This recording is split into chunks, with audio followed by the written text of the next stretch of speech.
Alright, I lost track of how many times I went back and forth between we're so back and it's so over. The market has been up and down a lot lately.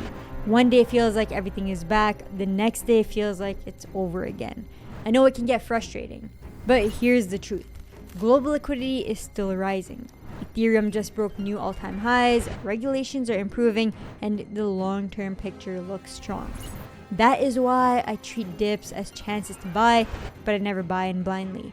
I focus on narratives. Sectors like AI, DeFi, and real-world assets get a lot of attention. But one sector I think is overlooked is exchange coins. Think about it. Most new investors will not bother with wallets, ledgers, or dexes.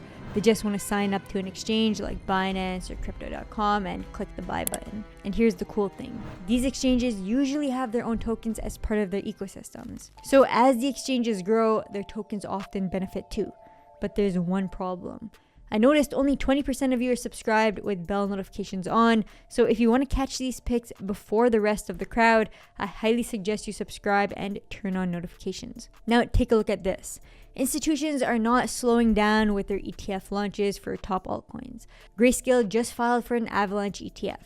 Moves like this make it easier for traditional finance money to flow into crypto.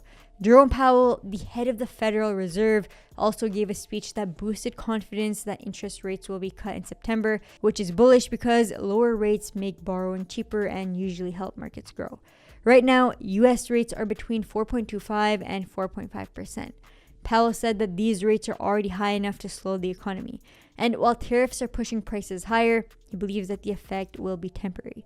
So basically, a rate cut in September looks possible depending on job data and inflation in the next few weeks. So it's important to keep posted on this. But the markets obviously reacted to this news, with Bitcoin jumping from $112,000 all the way to $117,000.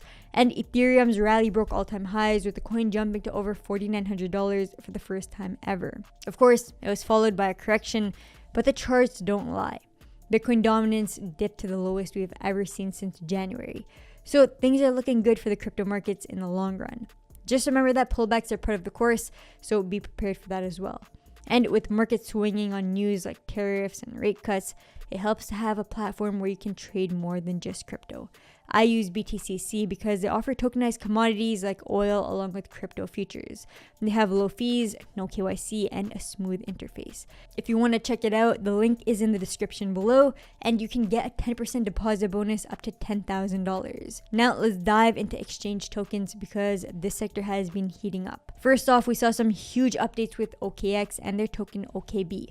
OKX shocked the market by cutting the OKB supply down from 300 million tokens to 21 million in a massive $26 billion burn. I've literally never seen an exchange do a burn at that size before.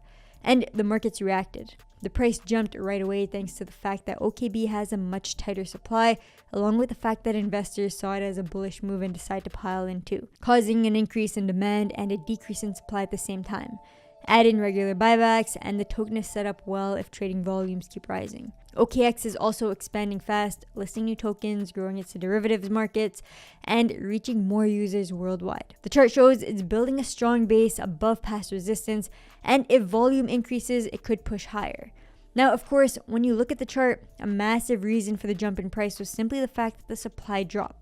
But we are also seeing a natural increase in price from users buying into the token on top of it. And if you check out the total holders of OKB token, it has been on an uptrend. But when you look into the long term, they can't just keep pulling this move over and over, of course. So if they want to keep up the momentum, they'll have to keep up with upgrades, listings, and a solid marketing plan to draw in retail investors. Let's see how they handle competitors like Coinbase or even Crypto.com. And that's what I want to cover next. Crypto.com and their Crow token had some pretty big news recently as well. Except this one wasn't really related to tokenomics, but more so on the institutional side. First off, they were chosen to handle custody and liquidity for the massive Layer 1 project VeChain, as well as for Trump Media's Bitcoin ETF. And we just learned that Trump Media is expanding this partnership even further. They're planning to buy $6.4 billion worth of Crow tokens over the long term, and even integrate Crow tokens into Truth Social and Truth Plus, Trump's social media platform and streaming service. That puts them directly in the mix with some high-profile players. Looking at the charts, Crow had a sizable hike from the news, bringing its market cap from $2.5 billion to over $6.5 billion in under 2 months. As of now, it's been consolidating over the $6 billion trading range, but I wouldn't be surprised to see a bit of a correction once the hype from the news dies down. So let's keep an eye on this. And that finally brings us to the biggest exchange in the world, Binance, with their BNB token. BNB continues to prove why exchange coins matter.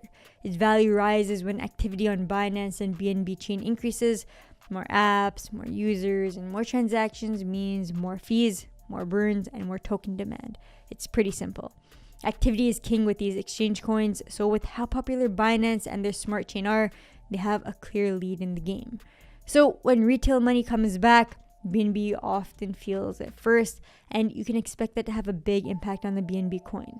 If BNB chain keeps attracting projects and apps, BNB will likely remain one of the strongest exchange tokens to hold. And that's why it's not a surprise that BNB has been hitting all-time high after all-time high. Jumping into the charts, we saw the BNB token basically hit $900 for the first time ever. That gave it a market cap of around $125 billion. To give you an idea on how big that is, BNB's market cap is larger than every other exchange token combined. Bitunix's Leo token comes second at under $9 billion, with Crow third at under $7 billion. Meanwhile, BNB is easily in the hundreds of billions. The closest exchange in terms of value would be Coinbase at a market cap of around $80 billion, but of course, that's a stock and not an altcoin. Who knows, maybe they release a coin in the future. If that's something that you'd be interested in, let me know in the comments below. But we're not done yet. There are a few important metrics we need to keep track of. The first one is stablecoin inflow. Stablecoin inflows are very important for exchange tokens like OKB, Crow, and BNB. In simple terms, when a lot of stablecoins such as USDT or USDC move into an exchange, it usually means that people are loading up to buy crypto. Think of it like cash being put into the casino before the game starts. The more money that comes in, the bigger the action that follows. This also helps the exchange itself. More stablecoins on the platform means more trading means higher fees for the exchange, and since exchange tokens are often linked to those fees or buyback programs, the token price is going to benefit directly. So why am I bringing this up? Well, just look at the charts. The total stablecoin market cap has been climbing fast and breaking past all-time highs. It already doubled in value from the 2023 lows of around $123 billion to now over $275 billion. There's a lot of gunpowder ready to be lit as soon as altcoin season starts to kick off. And when you look at the fact that stablecoin supply only peaked at $186 billion at the height of the last bull run, it looks like things will be on a totally different scale this time around. So here's the takeaway. Exchange coins are a sector you cannot ignore this cycle. OKB just pulled off one of the biggest supply burns we've ever seen in crypto. Crow is stacking serious institutional partnerships, even tying itself into Trump's media and VeChain, and BNB is still the clear leader, setting new highs and sitting on top of an ecosystem that keeps growing. When you add this to the record-breaking stablecoin inflows we're seeing, it's clear that the stage is being set for another big move in exchange tokens. They benefit directly from trading volumes, new listings, and retail adoption, and all three of these tokens are positioning themselves to catch that upside. Smart play is to watch closely, track the right metrics, and be ready before the crowd wakes up. And that's it for today. Remember, just because I'm talking about these projects doesn't mean you should blindly invest in them. None of this is financial advice. Always do your own research and understand the risks before making any investment decisions. If you want my alpha, watch list, and real-time strategies, then come and join me in the FireHustle VIP Discord. The link is in the description below. And if you want more videos like this, then hit that like button and subscribe to the channel. Hope you enjoyed the video, and I'll see you in the next one.